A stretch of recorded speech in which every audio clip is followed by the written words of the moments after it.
আজকে দেশ দুনিয়া জুড়ে বাম্পার রোদ উঠেছে একদম সকাল থেকে। দারুণ লাগছে রোদটা।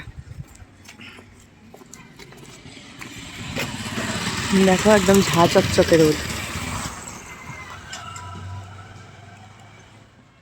আমাদের বাড়িটা ছাড়া সব জায়গায় রোদ পড়ে মনে হয়। উঠুন উঠুন উঠুন উঠুন, রাধে রাধে, উঠুন। রাধে রাধে। ওঠার তো নাম নেই। উঠছি কবে? এক্ষুনি দেখছি। Good morning everyone and welcome back to my channel. একটা মানুষ তাড়াতাড়ি ঘুম থেকে উঠতে পারে না বলে আগের দিন রাতে সে কত দূর পর্যন্ত বিধি ব্যবস্থা করে রাখতে পারে তার প্রমাণ দেখাচ্ছি তোমাদের। দাঁড়াও, এই যে আটা মেখে রাখা আছে সকালের টিফিনের জন্য। আর দাঁড়াও, এটা খুলি।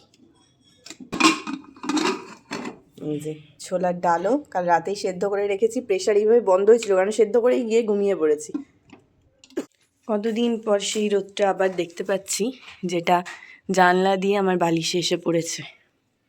চলো আজকের ব্রেকফাস্টটা এবার ঝট করে বানিয়ে নিই। কি বানাবো সেটা কালকে রাতেই ভেবে রেখেছিলাম। আজকে বানাবো ছোলার ডাল আর রুটি, কিন্তু ছোলার ডালটা একটু অন্যরকমভাবে বানাবো, একটু আলু দেব। বহু বছর পর আমি ছোলার ডালে আলু দিচ্ছি।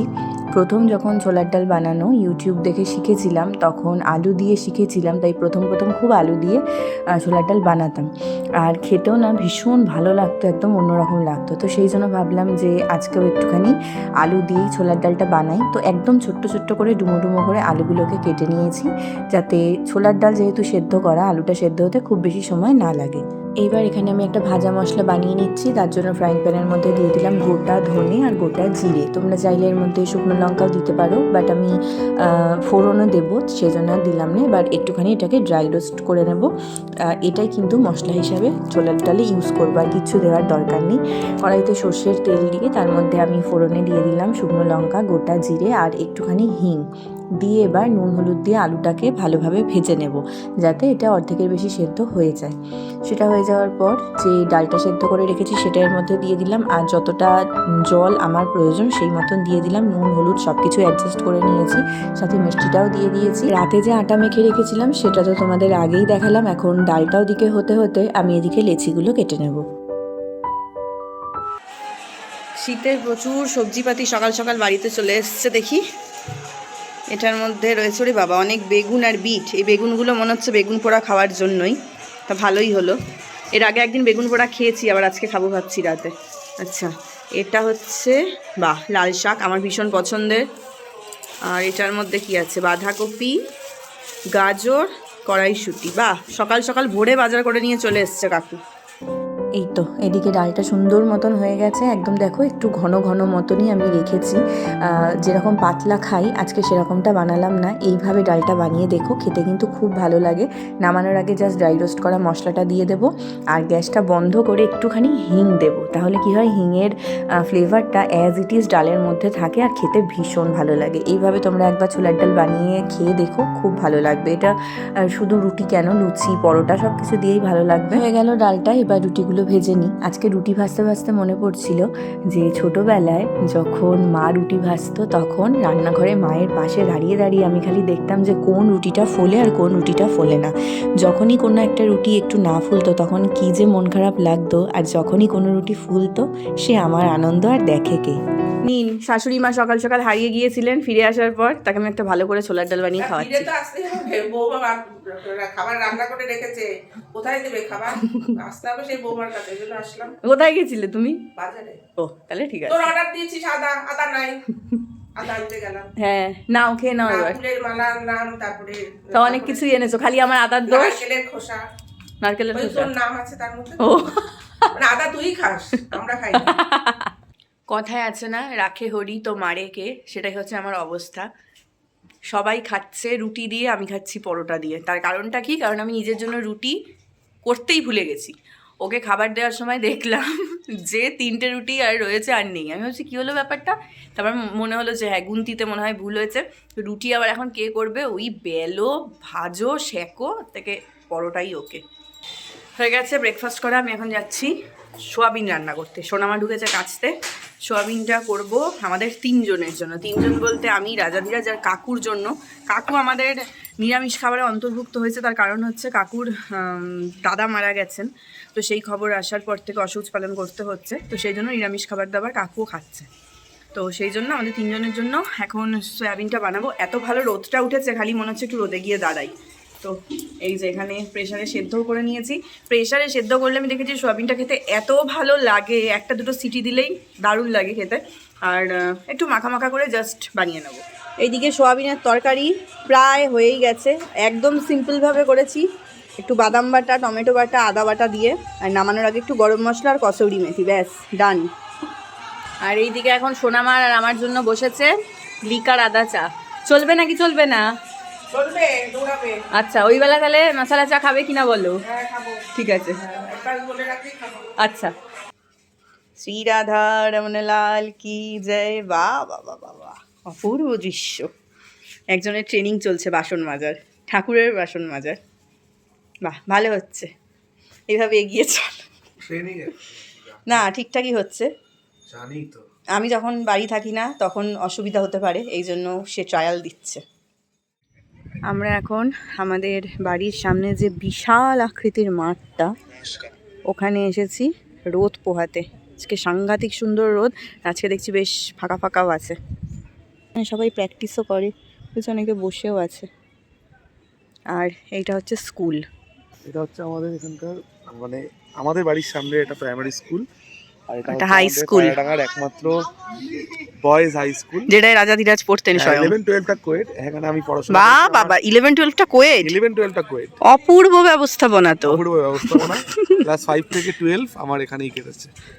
বাহ, 11-12 নাকি কোয়েড। আরেকবার ভর্তি হবে নাকি? হ্যাঁ? আরেকবার ভর্তি হবে?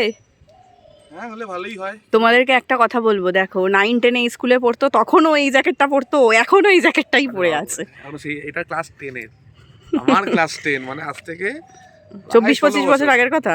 16 বছর। তুমি তো বয়স লোকাও। তুমি বলো ওরকম উল্টো পাল্টা কথা। কি যে ভালো লাগছে রোদটা, আর মাঠটা এত বড় না, খুব ভালো লাগে। এদের বাড়ির সামনে এই মাঠটা দারুণ। এই মাঠ সম্পর্কে তোমার কি বক্তব্য? তুমিও কি এখানে প্র্যাকটিস করেছো? হ্যাঁ, আগে তো অনেকই দৌড়ঝাঁপ, দৌড়াদৌড়ি, হাঁটাহাঁটি, আড্ডা সবই হতো মাঠে একটা সময়। খুবই রেগুলার আসা যাওয়া, সকাল সেই সন্ধ্যে। আমাকে নিয়ে আসে না। ভাবো, আমি নতুন বিয়ের পর এই প্রথম এই মাঠে একটু থেকে এই থেকে প্রথম এর আগের রোদ দিন পোহাতে আসি। না, এই প্রথম আসি রোদ পোহাতে, প্রথম। হ্যাঁ। কি বলবো আর, এখানে আবার একটা বসার জায়গা আছে। এখানে আমি দেখেছি যখন হাঁটতে যেতাম মর্নিং ওয়ার্কে, গার্জিয়ানরা এসে এখানটায় বসে থাকেন।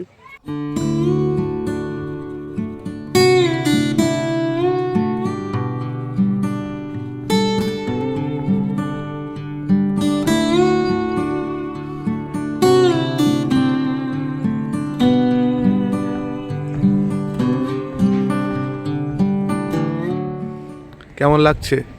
খুব ভালো, বিশেষ করে এই রোদটা, একটা সুন্দর হাওয়াও দিচ্ছে। হাওয়াটা বাড়িতে থাকলে ভালো লাগে না, কিন্তু হ্যাঁ। এখন ভালো লাগছে।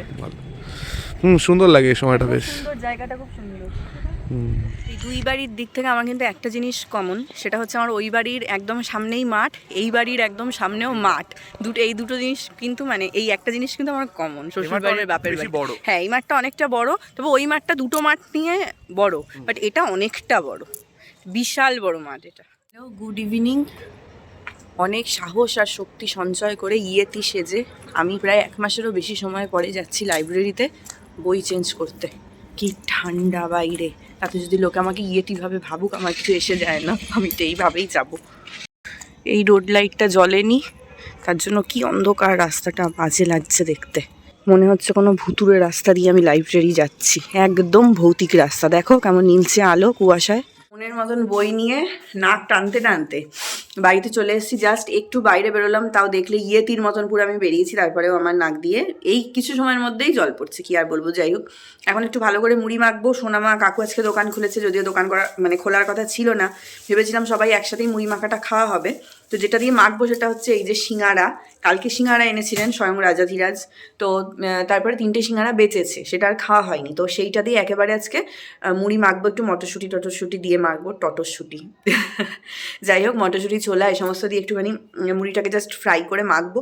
তো দেখি এখন বানিয়ে রাখি, সোনামার কাকু আসলে আবার পরে গরম করে দেবো। একটু চিড়ে মুড়ি আর ছোলা দিয়ে ফ্রাই করেছি, কড়াইশুঁটিগুলো এবার দিয়ে দেবো। ফ্রাই হয়ে গেলে একটু নাড়াচাড়া করে, আজকে চানাচুর দেবো না যেহেতু সিঙ্গারা আছে, নয়তো সিঙ্গারার ফ্লেভারটা পাওয়া যাবে না। এইভাবে যদি তেল ছাড়াও মুড়িটাকে ফ্রাই করা যায় এত ভালো লাগে খেতে। আচ্ছা, এবার সিঙ্গারাগুলো হাত দিয়ে এরম করে ভেঙে ভেঙে দিয়ে দেবো। মনে পড়ছে শর্মিষ্ঠার সাথে কাটানো একটা দিনের কথা। সেদিন ছিল মঙ্গলবার, আমরা গিয়েছিলাম হনুমান মন্দির, বছর 2 আগের কথা বলছি। হঠাৎ করে দুজন মিলে ঠিক করে হনুমান মন্দির গিয়েছিলাম, আর ফেরার পথে সিঙ্গারা নিয়ে ফিরেছিলাম। ফুচকা খেয়েছিলাম, আবার সিঙ্গারাও নিয়ে ফিরেছিলাম। আমরা এতটাই পেটুক ছিলাম। তো তারপরে না সেই সিঙ্গারা দুটোকে, 3টে ছিল সিঙ্গারা, সেটাকে এইভাবে সেই মুড়ির মধ্যে দিয়ে ভেজে চা দিয়ে খেয়েছিলাম। তারপর সেটার নাম আমি দিয়েছিলাম গোলমাল স্ন্যাক্স। তো সেটার কথা খুব মনে পড়ছে। জানি না শর্মিষ্ঠা এখন ভিডিওটা দেখছে কি না, যদি দেখে তাহলে ওরও মনে পড়বে, ও নস্টালজিক হয়ে পড়বে আমারই মতন। নাও, তোমার জন্য এনেছি আমি গোলমাল স্ন্যাক্স। গোলমাল স্ন্যাক্স। দেখো গোলমাল স্ন্যাক্স, কতটা গোল আর কতটা মাল আছে। ইস যা তা। তোমার ফেভারিট কড়াইশুঁটি দিয়েছি কিন্তু অনেকগুলো।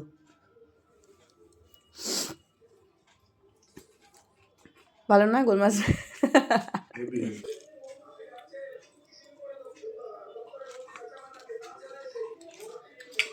হেভি লাগছে খেতে। সিঙ্গারা যদি বেঁচে যায় এভাবে একবার ট্রাই করে দেখো, কিচ্ছু দিতে হবে না, শুধু মুড়ি আর সিঙ্গারাটা এইভাবে হালকা ফ্রাই করে খেয়ে দেখো, দারুণ লাগবে। এখানে এখন আমি চা বসিয়েছি, আজকে বানাবো লেবু চা। তো মিষ্টি হিসাবে এখানে আজকে চিনি দিইনি, অ্যাড করেছি হচ্ছে গুড় দিয়ে আগে ভালো করে ফুটিয়ে নেব, পাতলা করে একদম লিকারটা বানাবো, কারণ লেবু চা একটু হালকাই ভালো লাগে। গরম গরম চাটা একটা মগের মধ্যে ঢেলেছি, এর মধ্যে দিয়ে দিচ্ছি কিছু ইমলি হাজমলা, আর দেবো হচ্ছে হলো লেবু। বিট নুন দিলে ভালো হতো, কিন্তু সেটা নেই, তো ঠিক আছে, হজমলাটাই বিট নুনের কাজ করবে।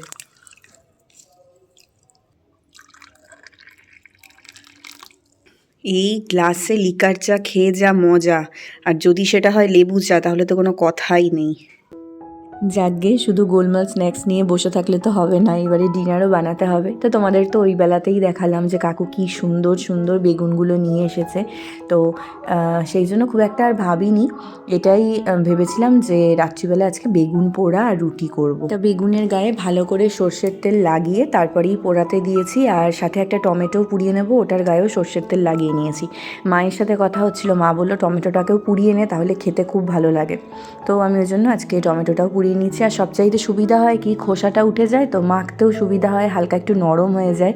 তো এই বেগুন পোড়াতে এই টক টক ভাবটা আমার ভীষণ ভালো লাগে, একটু ঝাল, একটু টক, একটু কাঁচা তেলের গন্ধ, তারপরে হচ্ছে ধনেপাতার গন্ধ, সব মিলিয়ে একেবারে মানে জমে যাওয়া ব্যাপার শীতকালের এই বেগুন পোড়া করছি, সেটা তো ভালো, কিন্তু এটার পর আবার আমাকে রুটি করতে হবে। এই 2 বেলা রুটি করাটা থেকে থেকে আমার কাছে একটু বিরক্তি লাগে। তো সেই জন্য আমি এখন কী করি বলো তো, রাতে যখনই রান্না করতে আসি তখনই পূজ্য মহারাজ শ্রী প্রেমানন্দ মহারাজের একান্তিক বার্তালাপ চালিয়ে সেটা মন দিয়ে শুনতে শুনতে আমার এই রাতের কাজগুলো করি। মনের গভীরে থাকা কত প্রশ্নের উত্তর যে পেয়ে যাই, সেটা তোমাদেরকে বুঝিয়ে বলতে পারবো না। আসলে এও আমার প্রভু এবং রাধারানীর কৃপা। চলো তাহলে আজকের মতন এই ভিডিওটা এখানেই শেষ করছি। ডিনার মেনুতে বেগুন পোড়ার রুটির সাথে সাথে ছিল কিন্তু আরও একটা স্পেশাল জিনিস, সেটা হলো গজা। বেরিয়েছিলাম যখন সন্ধ্যেবেলায় নিয়ে এসেছিলাম। অন্য ব্লগে আবারও তোমাদের সাথে দেখা হবে। সবাই ভালো থেকো, সুস্থ থেকো। আজকের মতন শুভরাত্রি।